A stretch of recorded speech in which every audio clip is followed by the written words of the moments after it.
Okay ma'am. Thank you ma'am. ஒரு நிமிஷம் ma'am.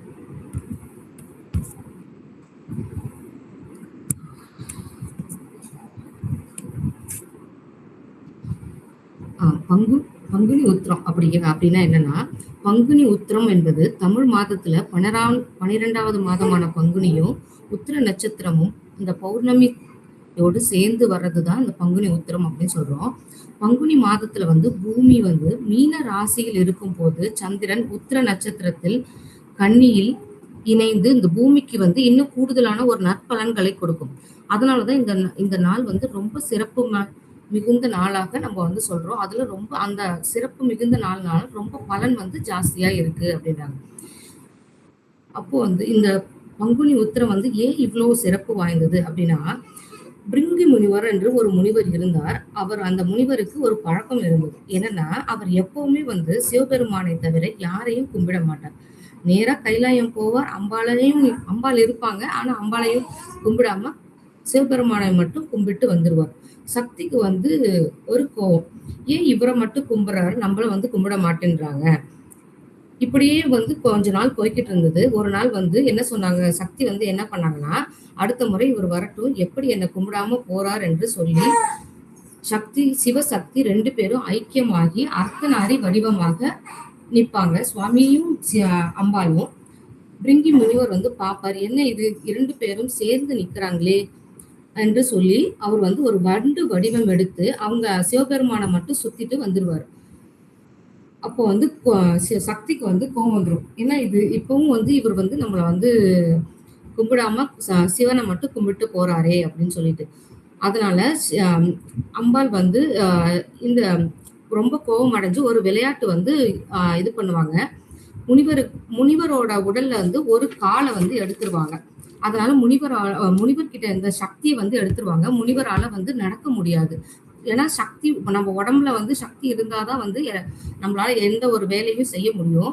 எல்லா சக்தியும் இழுத்த உடனே பிரிங்கி முனிவரால எழுந்திருச்சு நடக்க கூட முடியாது. சிவபெருமான் பாப்பார், என்னதான் இருந்தாலும் இவர் நம்மளுடைய பக்தர் இல்லையா, சோ நம்ம இவருக்கு ஏதாச்சும் செஞ்சு ஆகணும் அப்படின்னு சொல்லிட்டு அவருக்கு இன்னொரு கால் கொடுப்பாரு. சரி, 2 கால்கள் இல்லாம 3 கால்களோடு நடக்கட்டும் அப்படின்னு சொல்லி கொடுப்பாரு. ஆனா சக்திக்கு கோவம் வந்துடும். இருந்தாலும் சிவபெருமான் நம்மளுடைய பக்தன்றதுனால கொடுத்ததுனால அவரால் 3 கால்கள் இருந்தும் அவரால் நடக்க முடியல. சக்தி ஏன்னா இதுல இருந்து நமக்கு என்ன தெரியுதுன்னா, சிவமும் சக்தியும் சேர்ந்து நமக்கு என்ன சொல்ல வராங்க அப்படின்னா, சிவனின்றி சக்தி இல்லை, சக்தியின்றி சிவம் இல்லை. நம்ம எப்பயுமே வழிபட வேண்டியது என்னன்னா, அம்மை அப்பனாகத்தான் வழிபட வேண்டும் என்ற உண்மையை இந்த ஒரு விஷயம் மூலமா பிரிங்கி முனிவர் மூலமாக நமக்கு சொல்றாங்க. அப்படி அம்மையும் அப்பனும் சேர்ந்து சிவபெருமானை வழிபட வேண்டிய இந்த முக்கியமான நாள் தான் பங்குனி உத்திரம். இந்த பங்குனி உத்திரம் அன்னைக்குதான் சிவபெருமானும் பார்வதி தேவிக்கும் திருமணம் நடந்தது. இப்படி அனைத்து தெய்வீக திருமணங்கள் நடந்த ஒரு நாள்னா தான் பங்குனி உத்திரம். சிவபெருமான் பார்வதி மட்டும் இல்லாம ராமர், சீதா, மகாலட்சுமி, மகாவிஷ்ணுவை தன் மார்பில் பதித்த நாள், ஆண்டாள் திருமண நாள், சரஸ்வதியை பிரம்மா தன் நாவில் ஏற்ற நாள், சபரிமலை ஐயப்பன் அவதரித்த நாள், வில்லுக்கு விஜயன் அர்ஜுனன் அவதரித்த நாள், சிவபெருமான் மன்மதனை தன் நெற்றிக்கண்ணில் எரித்த போது ரதியின் வேண்டுதலை ஏற்றி மன்மதன் உயிர் பெற்ற நாள், ஸ்ரீவள்ளி அவதரித்த நாள், இன்னும் பல தெய்வீக விஷயங்கள் நடைபெற்ற இந்த நாள் தான் பங்குனி உத்திரம் அப்படின்னு சொல்றோம். இந்த பங்குனி உத்திரம் முருகப்பெருமானுக்கு மிக விசேஷமான நாள். இப்படி பல தெய்வீக திருமணங்கள் நடந்தது இந்த பங்குனி உத்திரத்தினால. இத கல்யாண விரதம் அப்படின்னு சொல்லுவாங்க.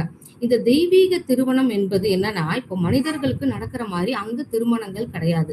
இந்த தெய்வீக திருமணம் என்பது நமக்கு என்ன சொல்ல வராங்க அப்படின்னா, சக்தியை தெய்வீகமாக திருமணம் செய்வதுதான் தெய்வீக திருமணம். அப்படி என்னன்னா, ஆன்மாவும் பரமாத்மாவோடு இணைவதுதான் இந்த தெய்வீக திருமணம். நம்ம எப்பயுமே சக்தியும் சிவனும் ஒண்ணுதான், அந்த இதை உணர்த்துறதுதான் இந்த தெய்வீக திருமணம்.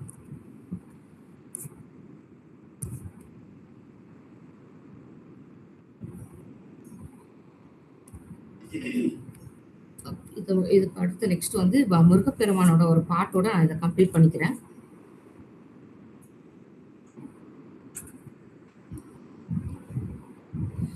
ஆதி நீயே, நாளும் ஆகம் நீயே, அதிகாரம் நீயே, ஆலயாரம் நீயே, சேனை நீயே, காக்கும் வேலும் நீயே, செந்தூர நீயே, செந்தில் நாதன் நீயே,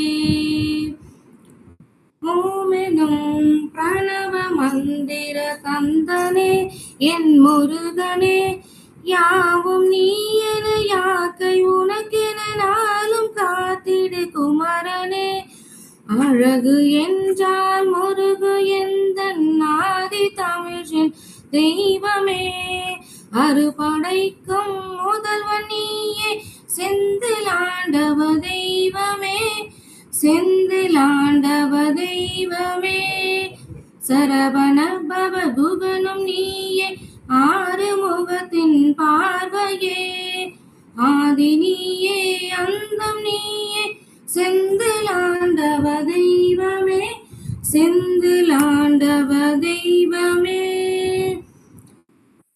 ஆதி நீயே, நாளும் ஆகம் நீயே, அதிகாரம் நீயே, ஆலயாரம் நீயே, சேனை நீயே, காக்கும் வேலும் நீயே,